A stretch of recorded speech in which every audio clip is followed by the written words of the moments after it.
Hey everybody, this is Jimmy. So today we're talking about how people are getting more and more attached to their houses. They don't want to sell them, they want to fix them, and they're just attached. And people are staying in their houses longer and longer. And we're going to be talking about that plus some more stuff. Do me a favor, if you like this kind of content, subscribe. It takes less than a second and it's greatly appreciated. Okay, let's get started. I figured it's going to rain today, so I'll go for a walk on the bike path behind my house. But anyways, as we all know, people make most of their wealth by owning real estate. And that's like basically in the last couple of years, people made more money off of the equity gains in their house with them doing nothing than just owning it than they made at their jobs. Think about that one for a second.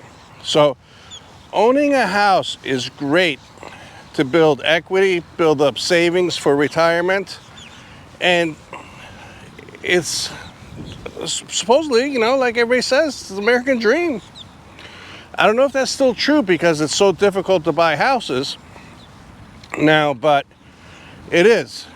That's where a lot of people have the majority of their wealth. It's in their houses. Even before the pandemic, homeowners had a 40% more wealth than people that are renting. So think about that one.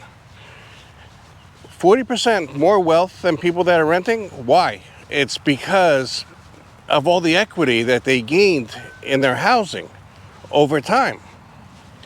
That's one big positive about owning, especially in the long term, because yes, markets go down and they go up and everything, but over time, they pretty much just go up. Between March of 2020 and February 2021, about 20% of people moved out of urban areas. And they're like, okay, we could do remote work, so let's move out of these urban areas and go to a more quiet countryside location or a place that's more affordable. And they weren't used to it. And now that they have that, they don't want to give it up. And I know there's a lot of calls for people to go back to the office. And we did a video on that too. But with people moving, 20% moving out of urban areas, I think it's stabilized now. I think it's back to pre-pandemic levels of people moving out of cities. But the people that moved, a lot of them are saying, you know what? I like this too much. I'm not going to move out. Here's something interesting. 9 out of 10 people, according to the National Association of Realtors, believe that owning a home is a goal that you must meet. 9 out of 10. So people are saying, you know what? One of my things that I have to accomplish in life is own a house. So that puts pressures on a lot of people to figure out how to get a house, especially in this market. It's not just Americans that it's the American dream to own a house. 50% of people that bought houses in the United States, according to the article posted below, weren't even born in the United States. And 66% of the buyers were born, they're native to the United States, and they were born here.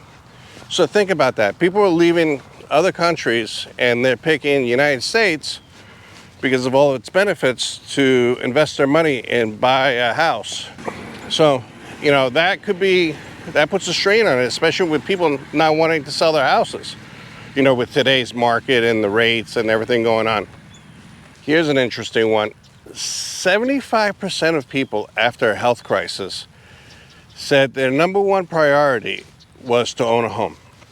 So after a health crisis, they're like, you know what? I need a place that I could call home sweet home and enjoy it and just go away, go someplace to relax. So a lot of people are saying, hey, I just had a health crisis, and after the health crisis, it's not traveling, it's not buying stuff, getting sports cars. It's about buying a home. So think about that one. Check out this stat. So the average person is living in their house for 13 years, compared to 5 to 7 years in the 80s and the mid-2000s. So before it was 5 to 7 years, now it's 13 years. Yeah, a lot of people are saying with, rates and the cost of homes and, especially here in Florida. So like basically in Florida, if you bought a house 10 years ago and you're paying $3,000 a year in taxes, okay, and you sell that house and then you go buy a house a lot more expensive, your taxes for the pretty much same house could triple, because a lot of it's based on what you paid for it and the market value. So 13 years, and I wonder if it's going to go up even higher, because people are like, I'm not selling. With 84% of the population aspiring to own a house, there's some pitfalls, especially for people that are trying to buy a house now. And what's happening is, people want the American dream of owning a house, and then they get into a house and they realize things are a lot more expensive than they thought they would be. So what's happening? A lot of people are getting second jobs, and it's becoming more and more normal to have a second job. According to the Labor Department, basically 8.4 million people held multiple jobs in October, the highest level since July 2019, before the COVID pandemic. Think about that one. That's a lot of people getting a second job. Not to, buy things, just to pay the basics. Electricity, food, insurance, pay the mortgage, pay the taxes. So there's some trade-offs. You want the American dream now, but it's a lot more expensive than it used to be. So basically, okay, here's the stats. About 5.3% of the total U.S. workforce now has a second job or a second income. That's an increase from 4.8% just 1 year ago. So that's something to think about. More and more people are trying to get a second income just to have the American dream in order to keep their house, because they don't want to give it up. So basically, 5.3% of all employees, that's their second job. It's up from 4.8% from just 1 year ago.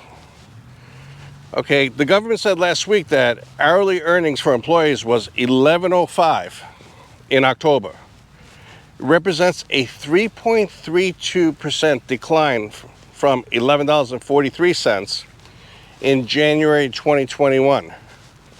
That's shortly before the inflation crisis began. So now, not only are expenses up because of inflation, but they're making less money. Because, yeah, you may have a raise, you may feel that you're making more money than last year, but if things are costing you more money, you have a pay decrease. But what are you going to do? You're going to have to work harder to keep that dream house that you don't want to sell or you don't want to lose. Gasoline, groceries, and rents, according to them, was unchanged in the month of October. But prices remained up 3.2% on an annual basis. But compared to January 2021, shortly before the inflation crisis, prices are up 17.6%. Think about that one, 17.6%. And you want to buy a house, you have to work a lot harder, especially thinking that inflation went up that much. According to Moody's Analytics, the average American is paying $650 a month more than they used to, just to be in the same position that they are. So to buy the same stuff, you're looking at $650 a month, according to Moody's. Now, that's a lot of money. The Harris poll did a survey, and they did a survey of 2,034 people on Americans aged 18 and higher. And it turns out that 59% of them think that money will make them happy. Money makes things easier, in my opinion, but does it really make you happy? Or is it health and family and things like that also? But a lot of them say, hey, you know what?